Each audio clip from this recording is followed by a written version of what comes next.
इस कार्यक्रम के पुण्यार्जक हैं श्रीमती आशा देवी, सोहनलाल जी विदावत, पुत्र पीयूष कुमार, पुत्रवधू दीप्ति, पुत्र कुशल कुमार, पुत्रवधू जिनल, पोती जीवनी विदावत, परिवार कुंडा, राजस्थान, मुंबई अंधेरी, जिला उदयपुर। आज सौधर्मेंद्र मेरे कक्ष में आए। बोले शुरू में मेरा कोई मन नहीं था कि चौमासे में आऊं, अपना व्यापार करो, बिजनेस करो। महाराजों का क्या है, भी जाएंगे 10-20 और लग जाएंगे। पंच कल्याणक में भी बहुत खर्च किया। जब अध्यक्ष मंत्री मेरे पास पहुंचे थे, हमारे यहाँ पंच कल्याणक हुआ है, समाज का बहुत पैसा लग गया है, कैसे कार्यक्रम होगा।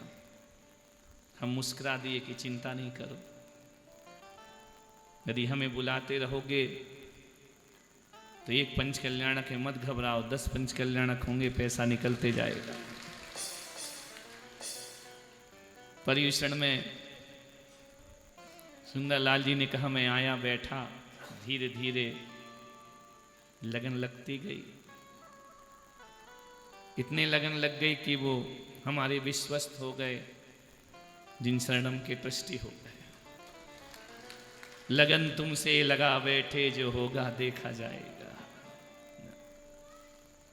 बोले कुछ भी हो, जब आप बोलते हैं तो ऐसा लगता है कि 2 घंटे नहीं 4 घंटे भी बोलो तो मन उठने का नहीं करता है। धीरे उतर भाई, अंगद का पैर मत पटक।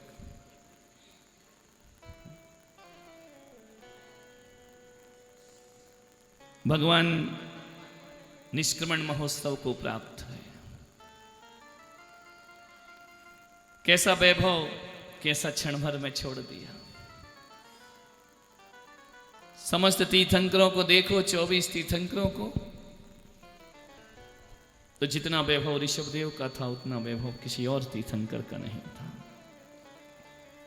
महावीर को देखो तो उनने तो विवाह नहीं किया, संतति बड़ी ही नहीं, परिवार था ही नहीं। एक इकलौते पुत्र सिद्धार्थ और त्रिशला के 3 ही मेंबर घर में। ना पुत्र वधू आई सिद्धार्थ के घर में, ना पौत्र का सुख मिला। लेकिन ऋषभदेव को देखो तो लगता है कि जितना सुख इनको मिला, संसार के किसी पुण्यात्मा को इतना सुख प्राप्त नहीं होता जो ऋषभदेव को प्राप्त हुआ। आदि ब्रह्मा का सौभाग्य प्राप्त हुआ, उन्हें सृष्टि संरचना का सौभाग्य प्राप्त हुआ। मूल नायक तो हमारी कथा के ऋषभदेव ही हैं। उनकी वजह से सारी कथा सुनने मिल रही है। सारे महान पद उनके ही घर में आ गए। चक्रवर्ती सा पुत्र, कामदेव सा पुत्र, प्रथम मोक्षगामी अनंत वीर्य, ब्राह्मी सुंदरी बेटियां जिन्होंने आजीवन विवाह का त्याग कर दिया। कितना सुखद लगेगा वो परिवार जब बच्चे ऐसे होते हैं। इससे बड़ा कोई सुख होता है क्या? तुमको देख करके कोई बोले कि बताओ तुमने कौन सा पुण्य किया जो ऐसे पुत्रों को जन्म दिया, ऐसी पुत्री को जन्म दिया, ऐसे परिवार को जन्म दिया। ध्यान रखना, मैं वंश बढ़ाने के पक्ष में नहीं हूं कि भीड़ कर लो। वंश बढ़े तो फिर ऐसा बढ़ना चाहिए, चरित्रवानों का वंश बढ़ना चाहिए। कौरव जैसे 100 बच्चे पैदा करके क्या कर लोगे? ऋषभ जैसा एक पुत्र होना चाहिए हमारे जीवन में। पुत्र हो तो बस ऐसा हो, पुत्र हो तो सिंघनी जैसा पुत्र होना चाहिए। नाभिराय के एक ही पुत्र था, दूसरा नहीं हुआ। मरुदेवी का एक ही पुत्र है, लेकिन कभी लगता होगा ना कि मेरे पुत्र की कोई बहन नहीं है, मेरे पुत्र का कोई भाई नहीं है। लेकिन ऐसा उन्हें कभी नहीं लगता है, क्योंकि जो ऋषभदेव हैं परिपूर्ण होते हैं अपने आप।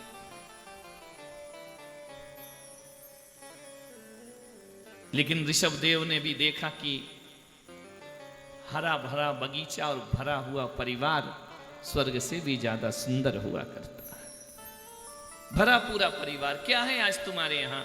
बच्चे बाहर चले गए, अभी कहा ना तुम बुजुर्ग यहां बैठे हुए हो, अच्छा लगता है। घर लौटते हो 2 बूढ़े हैं, कोई नहीं बोलने वाला, हंसने वाला, बताने वाला, थोड़ा बहुत फोन में टाइम पास कर लेते हो।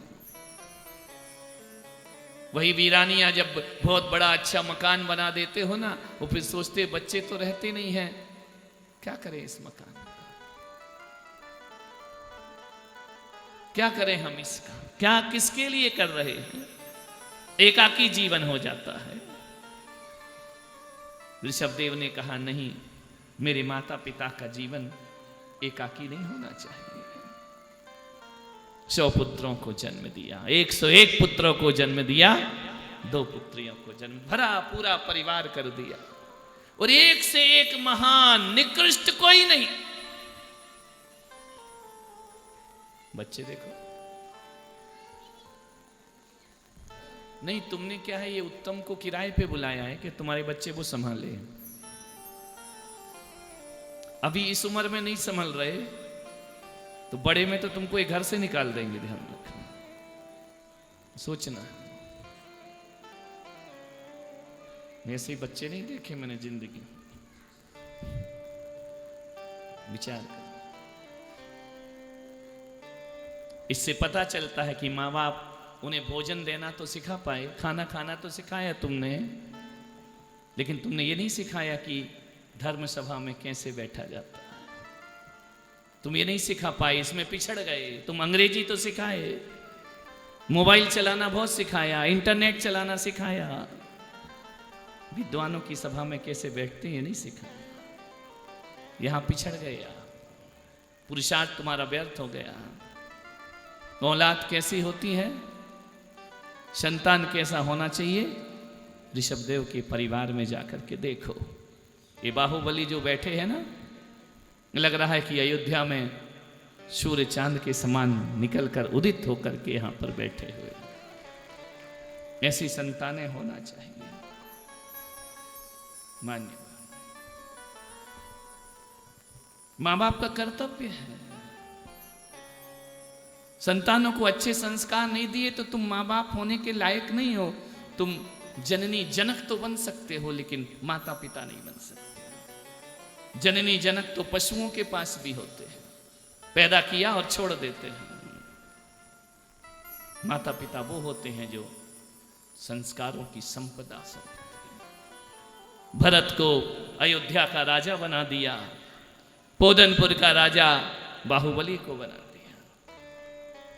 पुत्र, इस जो विरासत सौंप रहा हूं इसकी वृद्धि करना, अभिवृद्धि करना, लेकिन एक बात का ध्यान रखना, धर्म को छोड़कर मेरे वंश का विस्तार मत करना। क्योंकि ऋषभदेव धर्म तीर्थ हैं, ऋषभदेव धर्म के नेता हैं, ऋषभदेव धर्म को जगत के सामने बिछाने वाले हैं। उन्होंने कहा पुत्रों से पुत्रियों से खूब जीवन में तरक्की करो, लेकिन अपने धर्म को छोड़कर मत करो। कभी अपने बच्चों को बिठा के तुमने समझाया है कि पुत्र तू बेंगलोर जा, कोटा जा, विदेश में जाके पढ़, लेकिन जो भी तरक्की करेगा ना, जिन शासन को छोड़ करके तरक्की नहीं करेगा। ये कौन सिखाएगा? पड़ोसी। पड़ोसी तो तुम्हारा सत्यानाश ही चाहता है। वो तो चाहता कि कब इनके घर में आग लगे और मैं पेट्रोल डालूं। ध्यान रखना, वो कोई पानी आने लेके नहीं बैठा है, वो पेट्रोल लेकर बैठा है पड़ोसी। किसके भरोसे संतान जिएगी? बेटियां तरक्की करो, ऊंचाइयां पाओ, अंतरिक्ष तक पहुंचो। बेटियां बहुत धन कमाओ, बहुत इज्जत कमाओ, लेकिन एक बात ध्यान रखना, इतनी ऊंचाइयां मत पाना कि जहां अपना धर्म अपने से दूर हो जाएगा। धर्म होना चाहिए। धर्म बिना पशु समान है ये मनुष्य। ऋषभदेव ने अपने 100 पुत्रों को, 101 पुत्रों को, पुत्रियों को समझाया, जाते जाते भी कि कभी भी जीवन में धर्म से समझौता नहीं करना। मैं जा रहा हूं, मैं संन्यास ले रहा हूं, मैं दीक्षा ले रहा हूं, लेकिन तुम्हें धर्म की विरासत सौंप करके जा रहा हूं। तलवार भी चलाना सिखाया तो क्या बोले कि नहीं, हिंसा नहीं। ध्यान रखना। इस कथा को ऐसा नहीं कि आज और कल में कथा समाप्त हो गई, तुमने तालियां बजाई, एक दूसरे से प्रशंसा करी, बहुत अच्छा बोले महाराज, बहुत अच्छा अनुभव हुआ, ऐसा हमने कभी नहीं देखा। नहीं, इससे मुझे खुशी नहीं मिलेगी। तुम अपने घर को ऋषभ परिवार बना दो तो मेरे जीवन में आनंद की प्राप्ति हो जाएगी। अपने पुत्र पुत्र वधुओं को ऋषभ परिवार बना दो। ध्यान रखना, तुम्हारी पुत्र वधुआं ऐसी हो जो भरत बाहुबली की वधुएं थी। तुम्हारी संतान ऐसी हो जहां से मेरे जिन शासन का डंका सारे विश्व में कोई बजा सके। ध्यान रखना, वो संस्कार तुम्हें देना है। बेटा 10,000 रुपए, लाख रुपए कम कमा लेना, लेकिन अपना जिन शासन, हम जिसके लिए पैदा हुए हैं, जिस वंश में पैदा हुए हैं, उस वंश से खिलाफत मत करना। अपने बच्चों को सिखाओ कि अपने यहां भी भक्ति है, अपने यहां भी आराधना है, अपने यहां भी सब कुछ है, यहां वहां मत भटको। न चादर चढ़ाओ, न जहां के मन्नत मांगो। अरे जो मांगना है मेरे पुत्र तो केसरिया नाथ से मांगने का प्रयास कर। दुनिया में कभी भी अपना दामन फैला, ऋषभ देव कहीं नहीं झुके।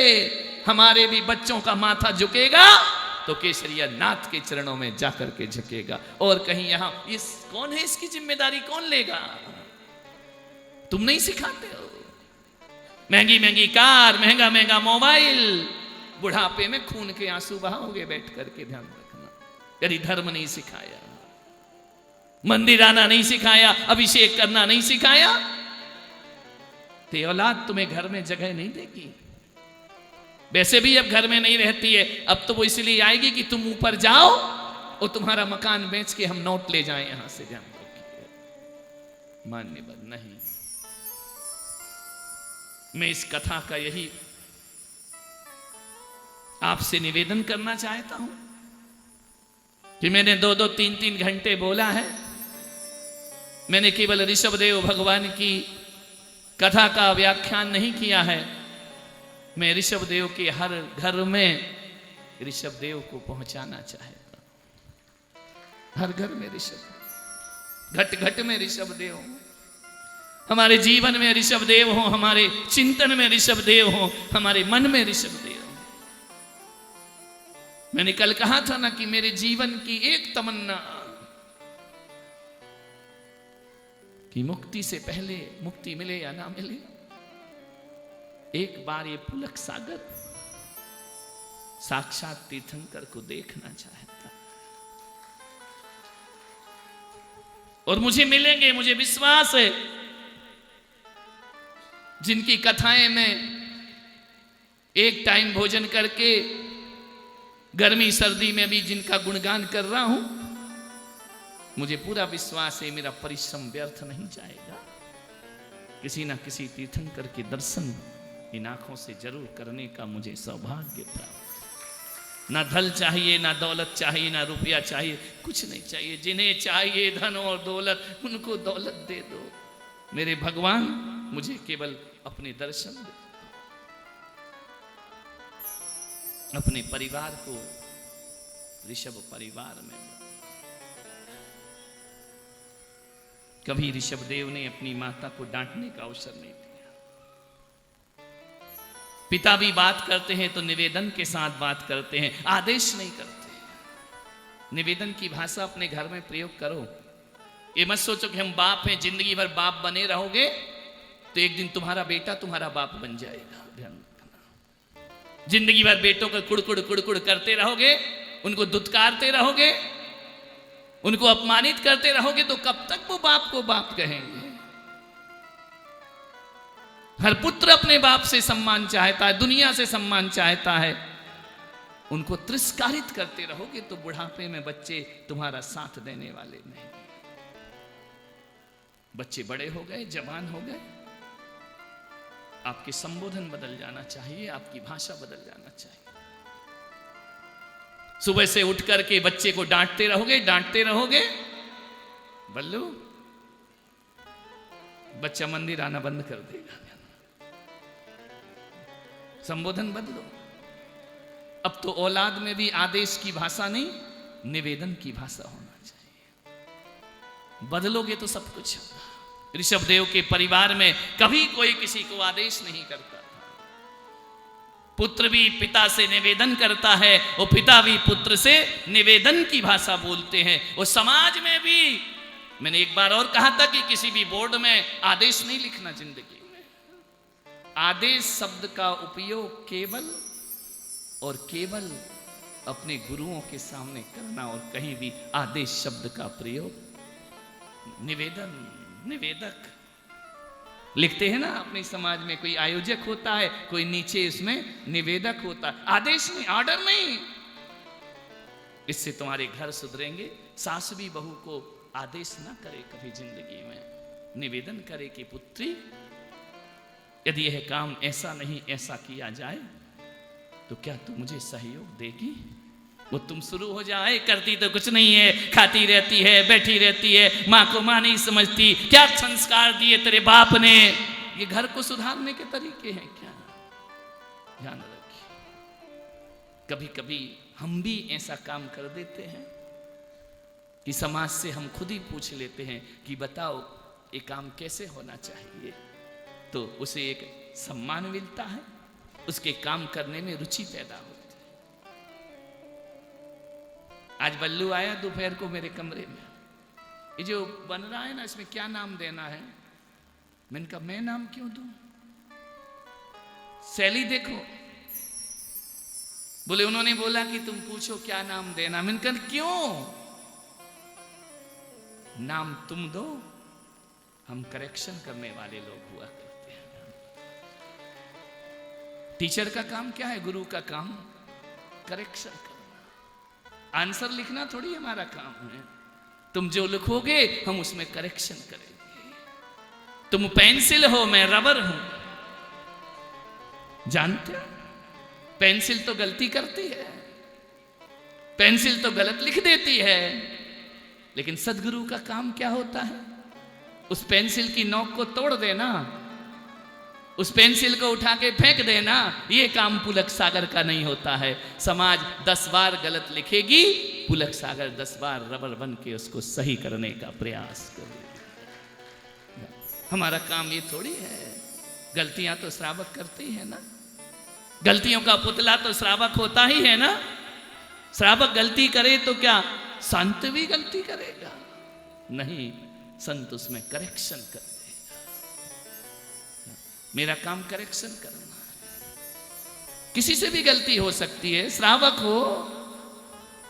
इस कार्यक्रम के पुण्यार्जक थे श्रीमती आशा देवी सोहनलाल जी विदावत, पुत्र पीयूष कुमार, पुत्रवधू दीप्ति, पुत्र कुशल कुमार, पुत्रवधू जिनल, पोती जीवनी विदावत परिवार कुंडा, राजस्थान, मुंबई अंधेरी, जिला उदयपुर।